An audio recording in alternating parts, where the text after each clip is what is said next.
Hello friends, welcome to Tom Tom జై. అఖండ 2 movie review. అఖండ 2 story గురించి చెప్పాలంటే ఈ సినిమా అఖండ 1 ఎండింగ్ నుంచి స్టార్ట్ అవుతుంది. ఇంకా సినిమాలో మెయిన్ ప్లాట్ ఏంటంటే ఇందులో డ్యూయల్ రోల్స్ ఉంటారు కదా బాలయ్య బాబు గారు. ఒక రోల్ ఏమో అఘోరా క్యారెక్టర్, ఇంకో రోల్ ఏమో ఎమ్మెల్యే క్యారెక్టర్.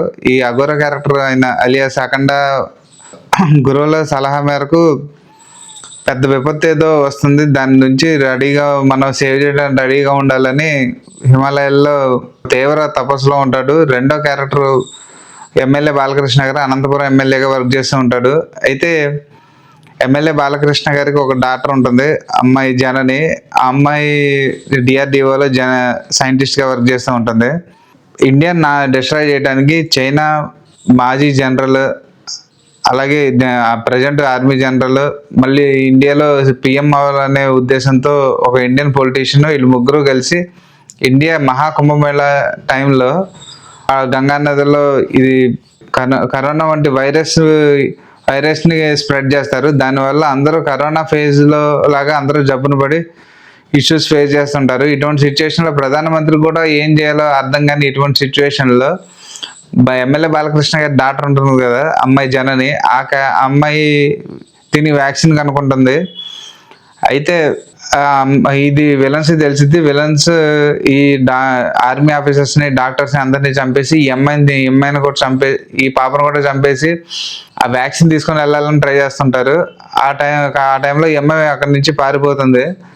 ఆ టైంలోనే ఈ అమ్మాయి పెదనాన్న అఖండ ఈ అమ్మాయిని అక్కడి నుంచి సేవ్ చేసి తర్వాత హైందవ ధర్మం, సనాతన ధర్మం గురించి ఎలా స్ప్రెడ్ చేసి అనేది రిమైనింగ్ స్టోరీ. ఇంకా సినిమాలో ఇంపార్టెంట్ రోల్స్ లో ఆది పీన్శెట్టి, సంయుక్త మీనన్, కబీర్ దుహాన్ సింగ్, పూర్ణ గారు మేజర్ రోల్స్ లో ఉన్నారనమాట. అయితే ఈ సినిమా నిజంగానే ఇంకా బోయపాటి గారి డైరెక్షన్ చూస్తే ఇంకా అవుట్డేటెడ్ అనిపిస్తుంటది. అంటే ఆ డైరెక్షన్ అనేది లెజెండ్ టైంలో, సింహ టైంలో సెట్ అయింది, కానీ ఇప్పుడు అంతా అదే సెంటిమెంట్స్. నిజంగా మనకి చూస్తున్న వాళ్ళు కూడా ఇంకా ఎంత సెంటిమెంటల్ గా ఉన్నారా ప్రతి ఒక్కళ్ళు అన్న ఫీలింగ్ అనిపిస్తుంటది. అసలు ముందు పోనీ అలా ఉన్నా కూడా ఇందులో టేకింగ్ నాకైతే అంతేమో మనకు ఆ ఇంపాక్ట్ అనిపించదు చూస్తున్నంత సేపు కూడా. ఇంకా సినిమా బాలయ్య బాబు బోయపాటి సినిమా అంటే తెలుసు కదా, మాస్ సినిమా. ఎవరు చూస్తారు, ఎటువంటి ఆడియన్స్, సెక్టర్ ఆడియన్స్ చూస్తారు అనేది మాస్ హై మూమెంట్స్ అవైతే పుష్కలంగా ఉన్నాయి. సినిమాలో తమన్ బ్యాక్గ్రౌండ్ స్కోర్ గురించి, మ్యూజిక్ గురించి చాలా గట్టిగా చెప్పాడు, కానీ సాంగ్స్ అయితే ఏం బాగాలేదు. సాంగ్ ఏదో ఉన్నట్టుంది, జాజికాయ అని, అదంతా ఏం అనిపించలేదు. ఫస్ట్ మూవీలో అఖండ 1లో ఉన్నంత మ్యూజిక్ అయితే దీనికి ఇవ్వలేదు అనిపించింది. బ్యాక్గ్రౌండ్ స్కోర్ అయితే గట్టిగానే భావించాడు, కానీ సాంగ్స్ అంత బాగాలేదు.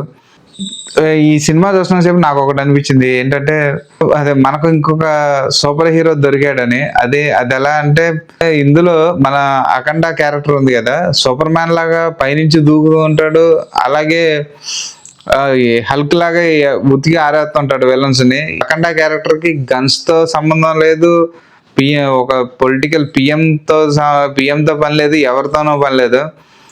తను ఇక ఏం చేయాలనుకుంటే అది చేయగలుగుతాడు, ఎవరిని కొట్టాలనుకుంటే వాడిని కొడతాడు. ఆర్మీ లేదు, ఎవరిని లేదు, ప్రతి ఒక్కరిని ఉతికి ఆరేస్తాడు.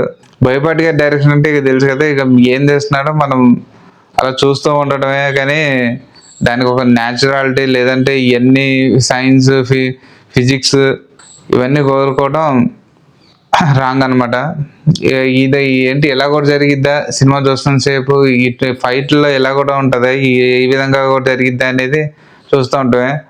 లేదంటే మరీ ఒక త్రిశూలంతో అఘోర క్యారెక్టర్, అదే ఒక త్రిశూలంతో అఖండ క్యారెక్టర్ ఫస్ట్ నుంచి చివరి వరకు గన్స్ని, గ్రెనేడ్స్ని, బంకర్స్ని వాళ్ళందరినీ ఎదుర్కొంటాడు. అసలు ఇంకా కామెడీ ఏంటంటే, ఒక బంకర్ మీద బోర్డర్ దాటి చైనాలోకి వెళ్ళి అక్కడ ఆర్మీ అందరిని చంపేస్తాడు. అతికి చాలా పరాకాష్ట, పీక్ లెవెల్లో ఉంది. ఇంక ఇదైతే ఒక సెక్టర్ ఆడియన్స్ కి నచ్చిద్ది. అంటే బాలయ్య బాబు హై ఎలిమెంట్స్ ఉంటాయి కదా, మాస్ హై ఎలిమెంట్స్, వాళ్ళకి కొంతమంది నచ్చొచ్చు. ఆ అఖండ క్యారెక్టర్ తప్పించి మిగిలిన సీన్స్ లో అంటే అంత ఇంపాక్ట్ అనిపించదు, చూస్తున్నంతసేపు బోర్ అనిపిస్తుంటది. అఖండ క్యారెక్టర్ వచ్చినప్పుడు మాత్రం హై హీట్ మూమెంట్ లో మూవ్ అవుతూ ఉంటది సినిమా. అంటే ఏముంది, ఇక ఒకటే మంత్రం, వేర కొట్టుడు వేర బాదుడే. ఇంకా ఫైనల్ గా నా కంక్లూజన్ ఏంటంటే, ఈ cinema Balayya Babu hard core fans కి నచ్చుతుంది, కానీ మిగిలిన వాళ్ళకైతే కష్టం అనుకుంటున్నాను. ఇది నా ఒపీనియన్ మాత్రమే. సరే ఫ్రెండ్స్, ఇంకో మూవీ రివ్యూతో మళ్ళీ కలుస్తాను. అప్పటి వరకు సెలవు. బాయ్.